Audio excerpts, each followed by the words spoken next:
And I mean, I guess really the obvious place to start with this, Mark, is the fact that during lockdown, and I'm one of the exceptions, but lots and lots of people who weren't previously dog owners have undertaken that commitment. Yes, Mark. As we both know, being Sussex and Brighton residents, there have been so many more puppies visible on our streets since the beginning of the first lockdown, and it has thrown up loads of issues. Not to mention where they've all come from and been bred, but also their lack of socialisation due to social distancing, and also the potential for really, really severe behavioural problems like separation anxiety if people actually go back to work and leave them at home again. So the animal welfare world is fascinating at the moment because there's a lot of issues going on. And that's a real concern, isn't it? I mean, again, we all love our animals, but we know that things aren't necessarily what we would hope they would be in terms of everybody showing that same level of care, effectively. Yeah, absolutely. Compassion, kindness, empathy is very varied across the board. But yeah, I mean, you can't blame people for wanting a dog at the beginning of the first lockdown for mental health, for companionship, maybe to something for the kids to keep happy. Or a project to train, but it's where those animals have come from, the state of their parents, mainly in for example, puppy farms, either here or abroad. And of course, as I say, the issues that having pets during lockdown have now thrown up. We've got adolescent dogs that are coming up to 1 year old who haven't even met another dog properly or another human properly because of social distancing. So loads to consider. And if you do think your dog has issues or is going to get issues when you go back to work, then please consider contacting a dog behaviourist and getting it done professionally, because if these problems can get out of hand very, very quickly and are very, very hard then to rehabilitate or retrain or rehome, because a lot of these dogs are abandoned into rescue because the owners can't deal with them. So please put the work in and the commitment and the time and the money to get these problems sorted rather than leaving it too late. And there's some interesting research as well around the carbon paw print. What does that actually mean in practice? Yeah, well, Mark, there's research done by HOWND has shown that over half British dog owners have never considered the impact their dog has on the environment. But the good news is 87% of dog owners have admitted that they're keen to make small changes in order to help reduce this paw print, this carbon paw print. And that's the impact that owning a pet has on the environment. And we often don't think of that as pet owners, probably because we're too distracted by having fun with our pets and the fact that they're physically so much smaller. So what could they potentially do that's worse than what we do? But when you consider all the livestock that are involved in pet food production and all the issues that comes with, then it's unsurprising that the carbon paw print is very worth considering, and even more so what we as pet owners can do to responsibly to reduce that impact. And one of those is to actually swap your dog's normal food for maybe a plant-based alternative. And how common is that in practice at the moment, or do we need to see a big change?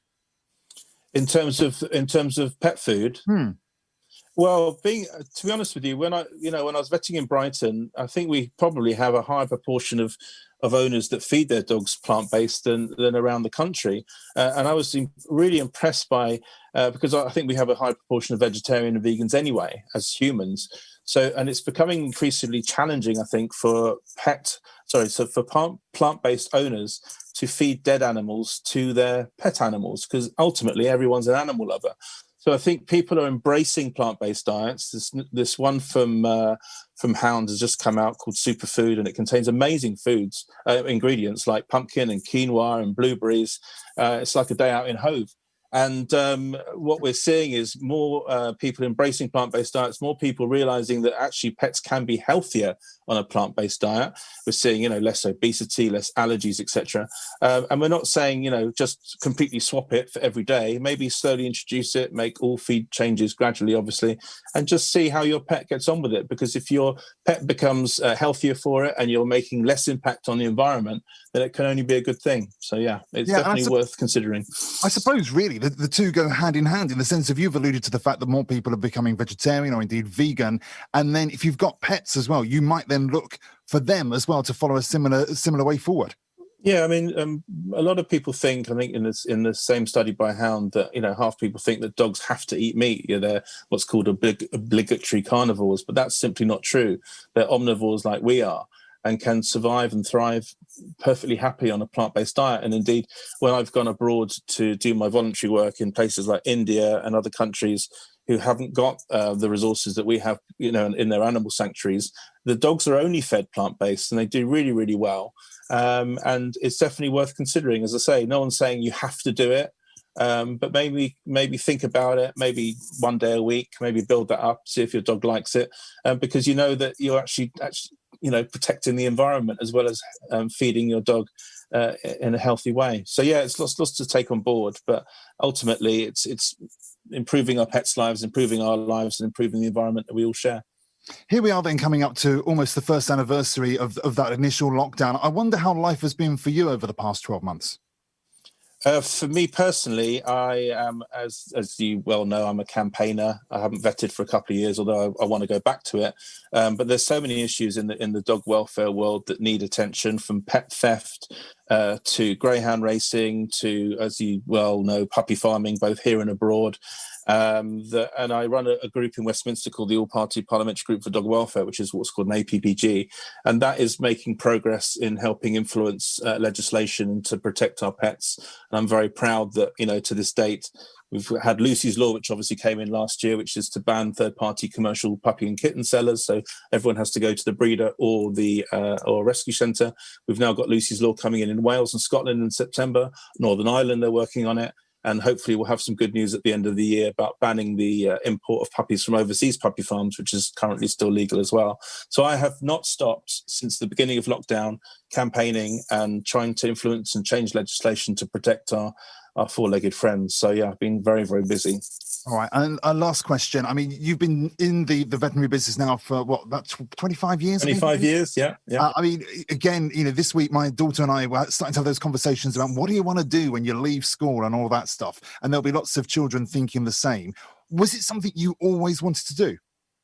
Ever since I was a teeny tiny animal lover. My mum tells me that I removed a maggot, like a blue bottle larvae, from my pet tortoise's leg with a twig when I was about 3.